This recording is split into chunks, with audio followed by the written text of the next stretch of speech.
السلام عليكم ورحمة الله وبركاته.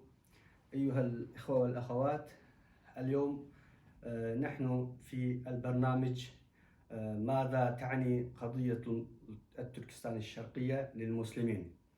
اليوم أيضا مع الشيخ عيسى بعض الأسئلة عندنا. فضيلة الشيخ، اليوم عندنا بعض الأسئلة في من ناحية ما يتعلق للقضية. عندنا سؤال الأول: ما هي حقيقة القضية؟ قضية تركستان الشرقية مهمة جدا للمسلمين، نعم، ولكن أولا نريد أن نعطي للمشاهدين التوضيح جيد. كيف توضحون حقيقة القضية؟ وعليكم السلام ورحمة الله، وأهلا بالمشاهدين الكرام. بالنسبة لجواب السؤال، قضية تركستان الشرقية في الحقيقة قضية سياسية. نعني بالقضية السياسية قضية احتلال دولة لدولة أخرى. يعني أن الاحتلال الصيني احتلت بلادنا أي بلاد تركستان الشرقية منذ 70 سنة، وأزاحت دولتنا وقتلت قادتنا وعبد شعوبنا حتى وصلنا إلى ما وصلنا في هذه الأيام. أيوة، هذه القضية يعني مش أقليات، حق الأقليات مش حقوق الإنسان. نعم، لا شك. لا يعني أن القضية التركستانية قضية الأقليات أو قضية حقوق الإنسان فقط، إنما القضية قضية الاستقلال وقضية الاحتلال. نعم، هناك بعض الناس يعتقدون أن المسلمون الأيغور أقلية. قضية المسلمون الأيغور هم أقلية هناك في تلك البلاد. نحن إذا قارنا أنفسنا لسكان الصين الضخم، نحن نعم أقلية، ولكن نحن في بلدنا الأصلي نحن عددنا يتجاوز 30 مليونا، فكيف نكون نحن أقلية ونحن في بلادنا؟ إنما في الحقيقة الصين احتل البلاد بلاد تركستان الشرقية منذ 70 سنة، وهم في طريقهم لاحتلال بلدان أخرى مجاورة لتركستان الشرقية. نعم، يعني تقصدون أننا لا نريد أن نعيش في داخل الصين حتى نكون الأقلية. نعم. إنما نحن في بلدنا الأصلي. نعم. ودولتنا الأصلية اللي كانت موجودة منذ قدم يعني. نعم. إن الشعب التركستاني لم يدعي ولن يدعي أن تقتطع جزءا من الصين. نعم. إنما تريد إعادة دولته وطرد المحتل من بلده. أيوة، نعم. إذن هناك نرى بعض يعني التعاطف الغربي في خاصة في هذه الأيام، يكون أنواع الظلم وشتات الظلم يعني يكون على الشعب الأيغوري بعد أن احتلت الدولة، وكثيرا من الظلم نرى في التواصل الاجتماعي، وأيضا تسريبات من داخل البلاد ويأتي إلينا ويتصل إلينا. في هذا المجال نرى هناك تعاطف الغربي، وهل هناك تعاطف من العالم الإسلامي أيضا؟ وكيف تقارنون هذا؟ وكيف ما تعليقكم في هذا؟ نعم، هذا سؤال مهم. نعم، للقضية التركستانية كان هنا في الغرب تعاطف وصدى غربي للقضية، حتى قبل فترة الاتحاد الأوروبي طلع بيانا شجب فيها ممارسات الحكومة الصينية في تركستان الشرقية ضد المسلمين. وكذلك في وسائل الإعلام هنا في الغرب ومواقع التواصل الاجتماعي تهتم للقضية التركستانية وتنشرها، حتى أصبح يعلم الفرد هنا المواطن الاتحاد الأوروبي يعرف قضية الأيغور وما يتلقون الأيغور من السلطات الصينية من ظلم كذا إلى آخره. بينما نرى تعاطفا فرديا أو ضعيفا في العالم الإسلامي في البلدان الإسلامية. نحن الشعب التركستاني ما زلنا إلى الآن نعتبر أنفسنا جزءا من الأمة الإسلامية. إذن يعني هذا أننا ننتظر من إخواننا المسلمين تعاطفا قويا في هذا المجال، وذلك من خلال نشر هذه القضية وإعلام هذه القضية لمن يجهل، وكذلك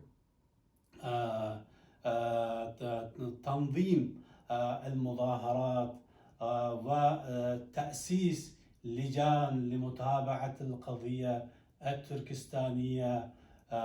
وكذلك كنا نريد منهم فردا في حلف الفضول، كما كان رسول الله صلى الله عليه وسلم فردا في حلف الفضول قبل البعثة.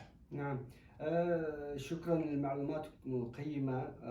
نتمنى أيضا من العالم الإسلامي التعاطف الشديد والقوي، ولكن هناك نتلقى بعض الأسئلة من العالم الإسلامي.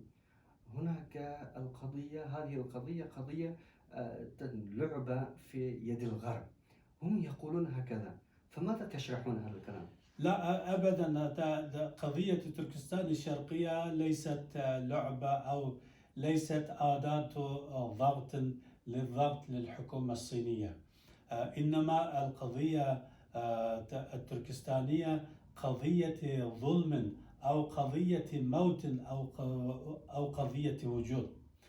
يعني ذلك إذا تدخل العالم الإسلامي والحكومات في العالم في وقتها، فيبقى المسلمون هناك في تركستان الشرقية على الأقل على قيد الحياة. إذا لم يتدخلوا في وقتها فينتهي الشعب الأيغوري من الوجود. ربما إذا استمر سكوت العالم الإسلامي على هذه الوتيرة، فسوف لا يبقى بعد 50 سنة هناك الشعب التركستاني. فنقول في ذلك الوقت فكان هناك شعبا تركستانيا، قبل أن لا نقول كان هناك شعبا تركستانيا. لا بد أن يتحرك المسلم في وقته لهذه القضية ونشر هذه القضية ومتابعة القضية لإرغام العدو الصيني على الأقل في وقتنا الحالي لإيقاف ممارساته البشعة المرهبة لهذا الشعب المظلوم، ويبقى هذا الشعب على قيد الحياة ويعيش في وطنه آمنا وسالما إن شاء الله بإذن الله تعالى. الشيخ إن شاء الله نسأل الله تعالى أن يحرك صدور إخواننا المسلمين ويتحركون ويقفون ويشاركون إن شاء الله في حلف الفضول كما تفضلتم، مثل حلف الفضول أو كما أشابه ذلك. شيخ عيسى، الآن يعني هذه المشاكل موجودة والاحتلال موجودة ومستمرة منذ 70 سنة، والتعاطف الغربي تحرك، والآن يعني كل الجرائد موجودة، وبعضا أحيانا نرى التظاهرات في العالم الغربي وأحيانا في العالم الإسلامي. بعض الدول مثل بنغلاديش وإندونيسيا مثلا هم يتعاطفون أحيانا. هل تنحل القضية بهذه الحركات، أو يعني كيف تشرحون كيف تنحل هذا احتلال أو قضية؟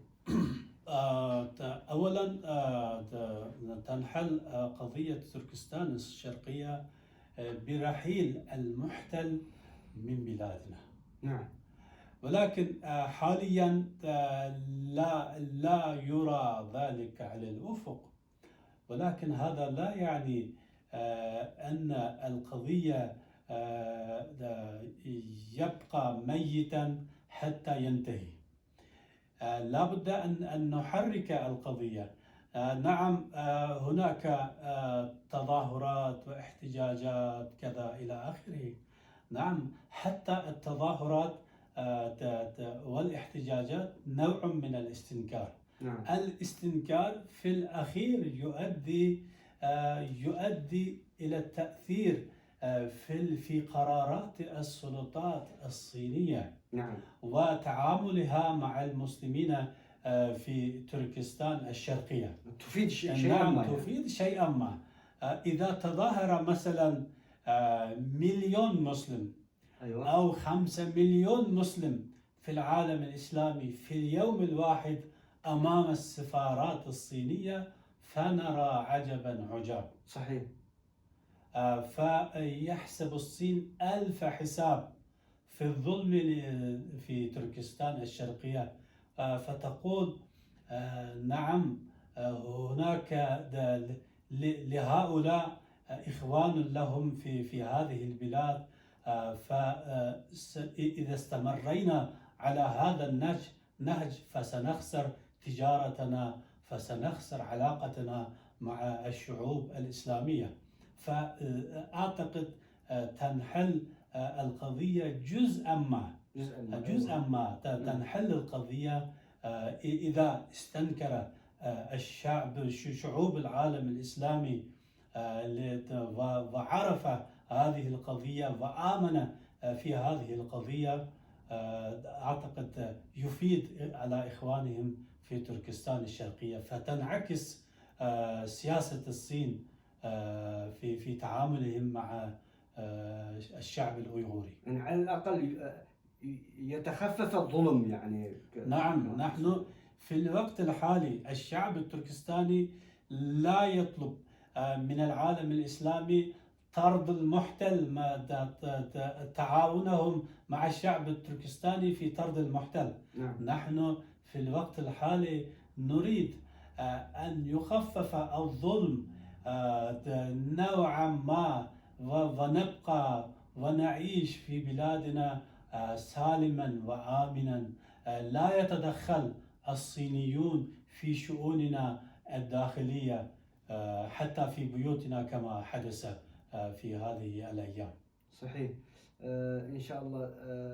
شكرا جزيلا فضيلة الشيخ لمعلوماتكم القيمة، ونسأل الله تعالى أن يحرك قلوب العباد، وهو عليم بذات الصدور. شكرا جزيلا، وأيضا شكرا للمشاهدين الكرام حسن استماعكم ومتابعتكم معنا، وسنلتقي في الحلقات القادمة بإذن الله تعالى. نرجو المشاركة والنشر هذا الفيديو لكل من تريدون تعرفون في فيسبوك، في يوتيوب، وفي التواصل الاجتماعي. شكرا جزيلا وإلى اللقاء.